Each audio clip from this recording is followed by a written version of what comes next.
തിന്നുന്ന പാത്രത്തിൽ തന്നെ വേസ്റ്റ് വെക്കുന്ന ഒരു സ്വഭാവം നമ്മൾ പലർക്കുണ്ട്. തിന്നുന്ന പാത്രത്തിൽ വേസ്റ്റ് വെക്കും, താഴെ വെക്കൂല. തിന്നുന്ന പാത്രത്തിന്റെ സൈഡിൽ എല്ല് കടിച്ചിട്ട് അവിടെ വെക്കും, മീന്റെ മുള്ള അവിടെ വെക്കും, എല്ലാം വാരി വാരി സൈഡിൽ വെക്കും, ഇടയ്ക്ക് ഇങ്ങനെ വാരി. എന്റെ പ്രിയമുള്ളവരെ, നിനക്ക് ശാപം കിട്ടുമെന്ന് നബി മുഹമ്മദ് മുസ്തഫ. ഇപ്പൊ ഡൈനിങ് ടേബിളിന്റെ മോളിൽ ഇത്തിരി വാരിയിട്ടെന്ന് പറഞ്ഞിട്ട് കുഴപ്പമൊന്നുമില്ല, എന്തായാലും നിന്റെ വാരി തുടയ്ക്കും. നമ്മൾ ഭക്ഷണം കഴിക്കുന്ന സ്ഥലം നമ്മുടെ ഭാര്യ വേസ്റ്റ് ബോക്സ് ഇല്ലെങ്കിൽ നീ ഇടണം. എന്റെ പ്രിയമുള്ള സഹോദരങ്ങളെ, തിന്നുന്ന പാത്രത്തിൽ തന്നെ നിന്റെ വേസ്റ്റ് വെക്കല്ലേ, നിന്റെ വേസ്റ്റ് വെക്കല്ലേ.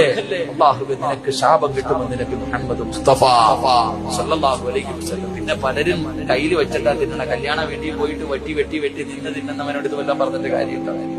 കല്യാണ വീട്ടിൽ പോയി സ്വന്തമായിട്ട് വിളമ്പ് കൈ വെച്ചിട്ട് ആഹാരം ശരീരത്ത് വെച്ചിട്ട് കഴിക്കല്ലേ, നിനക്ക് അല്ലാഹു ദാരിദ്ര്യം തരുമെന്ന് നബി മുഹമ്മദ് മുസ്തഫ. ഭക്ഷണം ശരീരത്ത് വെച്ചിട്ട് കൈ വെച്ചിട്ട് തിന്നരുത്, മടി വെച്ചിട്ട് തിന്നരുത്. ഒന്നി തറയിൽ വെച്ചിട്ട് അല്ലെങ്കിൽ ഡെസ്കിന്റെ മൂലയിൽ വെച്ചിട്ട് ശരീരത്ത് വെച്ചിട്ട് ഭക്ഷണം വാരി തിന്നരുത്. അല്ലാഹു നിനക്ക് ദാരിദ്ര്യം തരുമെന്ന് നബി മുഹമ്മദ് മുസ്തഫ.